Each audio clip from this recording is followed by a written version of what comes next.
Bonsoir, bonsoir. C'est Annie avec vous. Je vous remercie d'être sur ma chaîne, de regarder un petit peu ce que je fais et ce que j'aime faire. Là, ce soir, je vais vous présenter un jeu, un oracle, qui s'appelle Au Jardin d'Amour. Il a été fait par Monique Grant et les illustrations sont de Lucie Yonnet. C'est une boîte qui est elle est bien, elle est solide, enfin, une boîte. Ordinaire, je n'aime pas lire ce qu'il y a dans le dos parce que c'est bien aussi quand les personnes achètent leur propre jeu de découvrir ça, mais aujourd'hui je vais faire une exception parce que ce qui est écrit en vaut le détour. Alors, au jardin d'amour, c'est désirer, aimer, s'accomplir. Nous portons tous une quête d'amour, mais savons-nous vraiment aimer? Hélas, tout est la question. Donc, voici un jeu original permettant d'activer notre potentiel lumineux tout en dépassant nos peurs et nos conditionnements. Il s'inscrit dans la lignée des outils dont les hommes et les femmes ont besoin pour aimer, sans s'éloigner de leur soi véritable. Il peut être utilisé seul ou à deux pour échanger, se découvrir, se comprendre, faire le point et évoluer au quotidien. Il est tout simplement très très joli. Donc moi, ici, donc les cartes sont partagées en plusieurs thèmes, d'où les couleurs différentes des dos. Alors, je vais vous montrer le premier thème.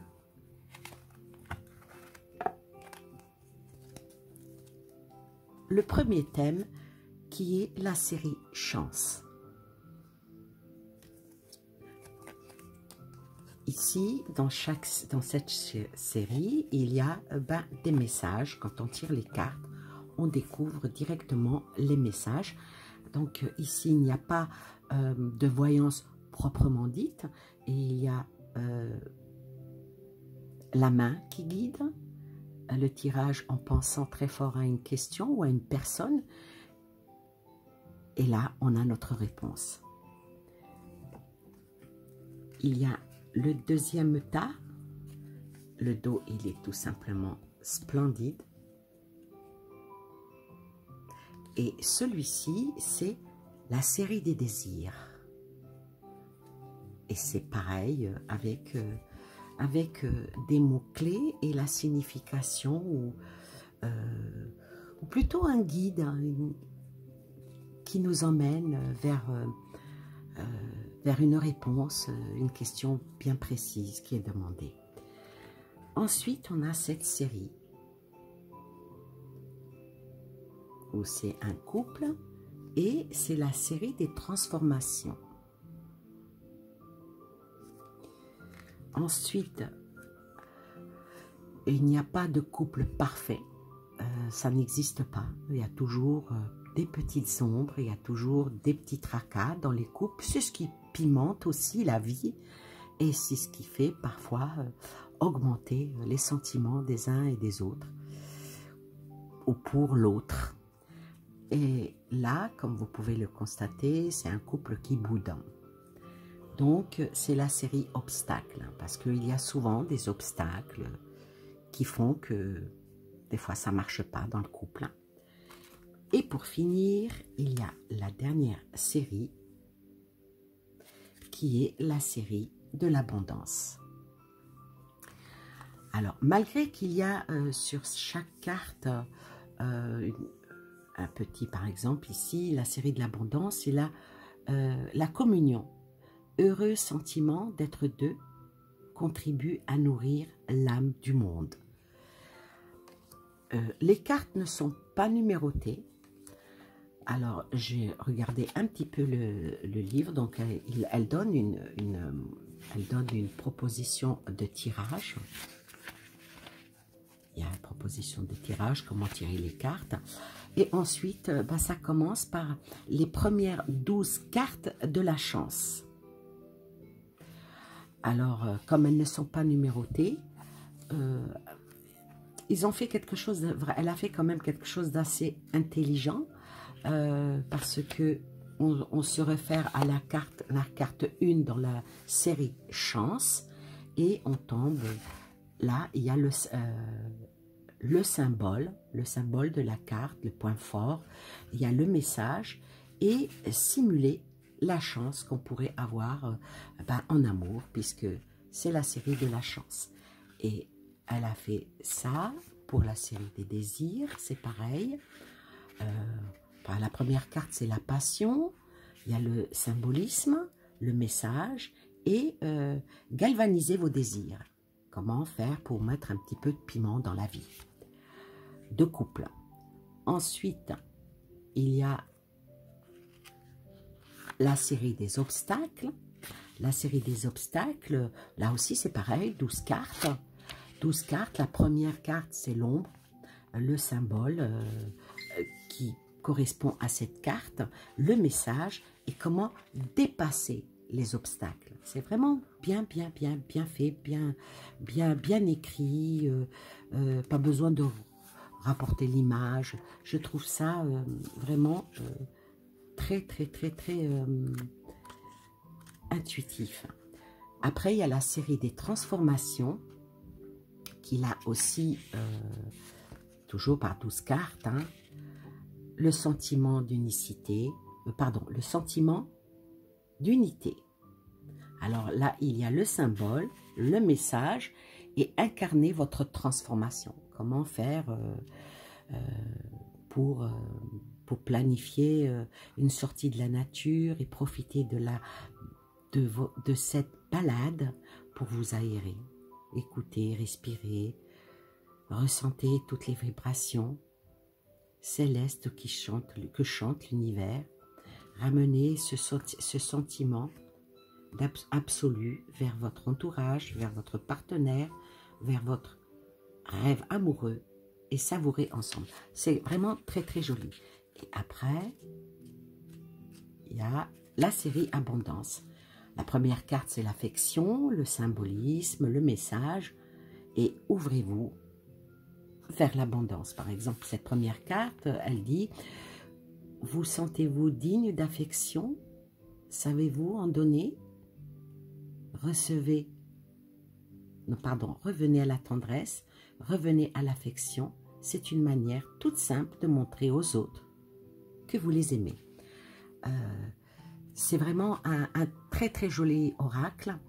J'avais cherché énormément sur YouTube et je n'ai trouvé que Claire de la Lune qui avait fait une review avec.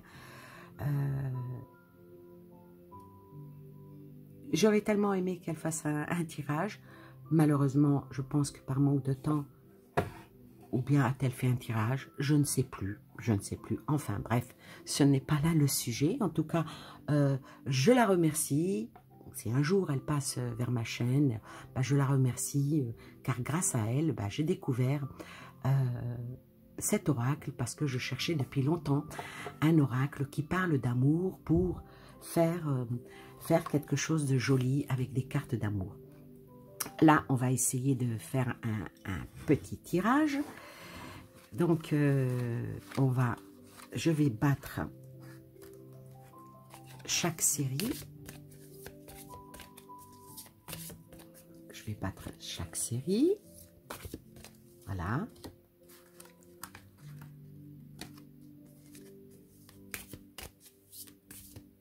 Hop. J'ai pris des cartes qui n'étaient pas ensemble. Voilà. Celui-ci, je l'ai battu. Maintenant, je vais battre celui-ci.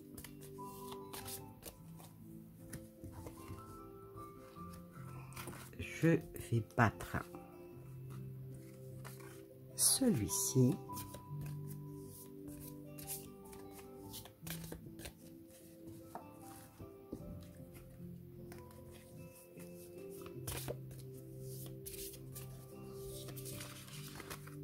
Je vais faire 2 tas Et je vais vous demander de vous concentrer sur le tas 1 ou le tabac. Quand je dis le tabac, je ne parle pas de cigarette, hein, je parle pas de... le tas haut, le tabac. Voilà.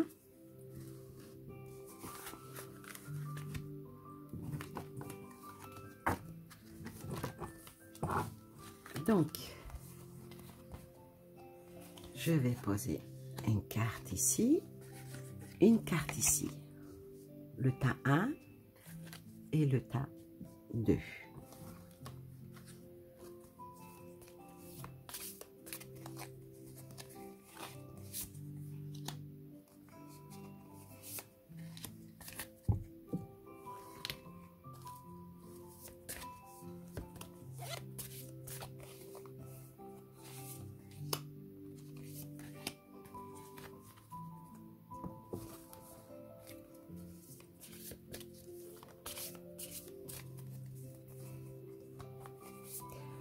C'est le premier tirage que je fais avec ce jeu, mais on va voir qu'est-ce que ce jeu dit.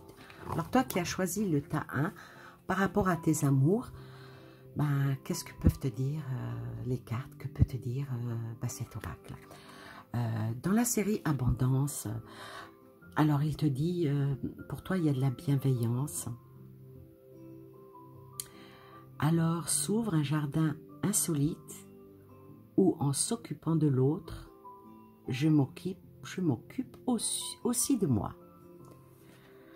Dans la carte désir, alors il t'appelle à l'audace. La bienveillance et l'audace. Il suffit parfois de réveiller les élans figés pour rencontrer l'amour. Donc là, cet oracle, il te dit, si par exemple tu es célibataire, toi il te dit, ben, il faut avoir de la bienveillance envers les autres et surtout envers toi-même. Et il faut avoir l'audace d'oser faire les choses. Pour la série Obstacles, il parle de la dépendance. Alors, je me laisse prendre au piège de la fusion. Cela m'évite de grandir. Alors, je me laisse prendre au piège de la fusion, cela m'évite de grandir. Donc, si tu es célibataire, ça te dit qu'il faut que tu aies quand même, que tu aies de la bienveillance envers les autres, surtout envers toi-même, que tu oses aller de l'avant, avoir de l'audace, mais attention à ne pas être dépendant ou dépendante de ce nouvel amour, ou bien de l'amour avec qui tu es en ce moment, pour quelqu'un qui est en couple. Et après, la dernière carte, la carte de la chance, ben, ça te dit tu as la richesse. En te rencontrant, j'ai découvert une richesse hors de moi. Donc, pour les personnes qui sont en couple, je dirais, restez toujours dans la bienveillance, ayez l'audace de faire toujours le premier pas, mais attention à la dépendance, parce que être trop dépendant de l'autre, c'est pas tellement, c'est pas bien. Il ne faut pas que la personne soit dépendante de vous ou vous d'elle. Il faut quand même chacun sa place, et quand ce bel équilibre arrive, il y a la richesse qui peut s'installer vraiment, vraiment dans votre couple ou dans ton futur couple. On va voir par rapport à celle-là. Là, dans la série Abondance, la plénitude. J'aime sans relâche et au-delà des brisures du temps, je deviens riche. Donc, pour certaines personnes qui ont eu peut-être quelques blessures, il faut aller au-delà, il faut passer l'éponge, il faut oublier. Pour ceux qui veulent se mettre en couple, ça, il faut quand même retrouver sa plénitude. Pour les personnes qui sont en couple, je dirais que il n'y a pas... L'amour, c'est le yin et le yang. Il y a des moments où on est bien, des moments où on n'est pas bien. Donc, il faut retrouver cette plénitude. Et retrouver cette plénitude en gardant l'estime de soi. mon désir pour moi-même est aussi fort que mon désir pour l'autre. Donc, les cartes, elles se complètent l'une l'autre. Hein. Quand tu retrouveras la plénitude et puis que tu auras réussi à aller au-delà des problèmes et ou peut-être même des blessures passées, que tu retrouves l'estime en toi, bah, ça ne peut qu'aller mieux en amour. Et là sort la manipulation en obstacle. Ça se suit encore, donc quand on sait retrouver sa plénitude et l'estime de soi, eh ben on ne se fait plus manipuler de aucune manière qu'elle soit. Et là, cette carte, elle dit, je persévère à vouloir changer l'autre, mais ça ne marche pas. Dans un couple, il faut surtout se dire que chacun a sa personnalité et que on doit se faire à la personnalité de l'autre comme l'autre doit se faire à la nôtre et en aucun cas, essayer d'avoir le dessus. Quand on essaye d'avoir le dessus, on n'a que le dessus des problèmes. Ça ne marche pas. Il faut être sur la même longueur, sur la même distance. Et surtout passer par le dialogue. Et la dernière carte, elle dit, la carte chance, c'est l'enchantement. Un jour, vous rencontrez une âme et tout votre être chavire.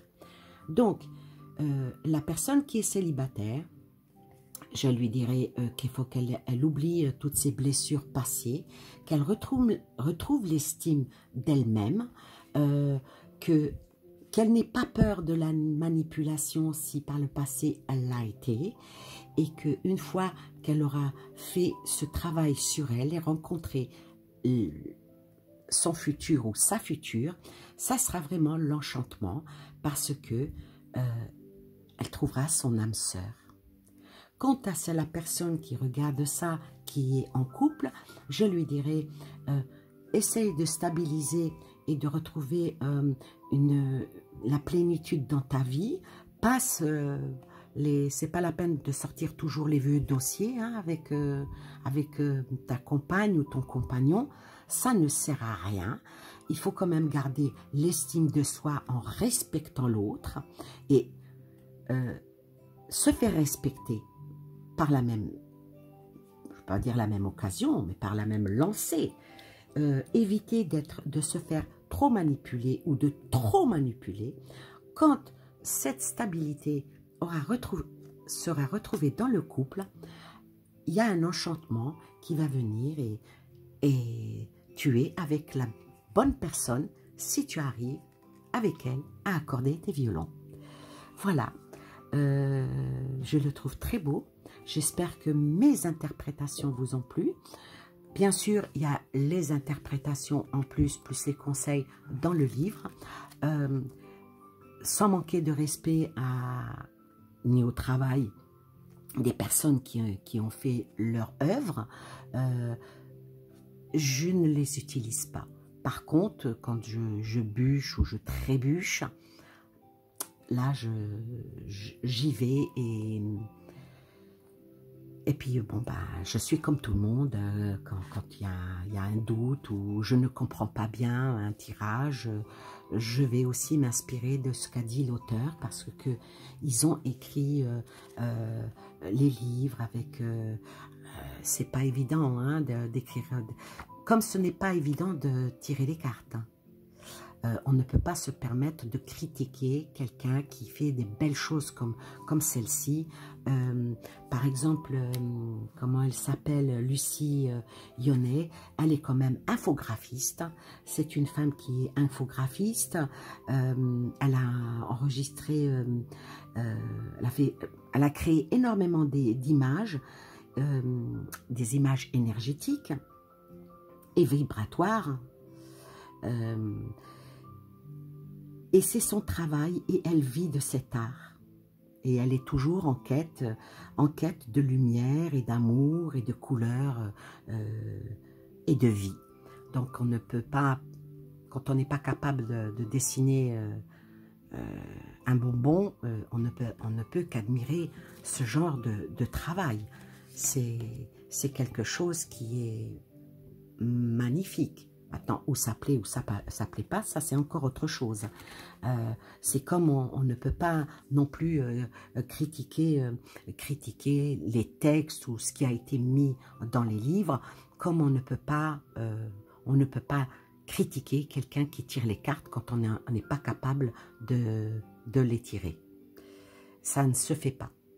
Je trouve ça pas sympathique, surtout pour les personnes qui créent des jolis oracles. Maintenant, où ça plaît pas, mais on reconnaît le beau travail de l'artiste, que ça soit l'infographiste ou que ça soit par exemple Monique Grandet. Elle est l'auteur de plusieurs ouvrages de développement personnel depuis la parution de son best-seller La Féminitude. Elle contribue au développement des cercles de femmes dans plusieurs pays. C'est quand même extraordinaire, hein. Son approche sensible du féminin et du masculin nous emmène ici dans un voyage singulier porteur de transformation. C'est tout simplement magnifique.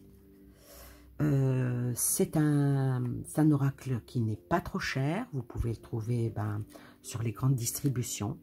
Voilà, j'espère que cette petite vidéo en review vous a plu.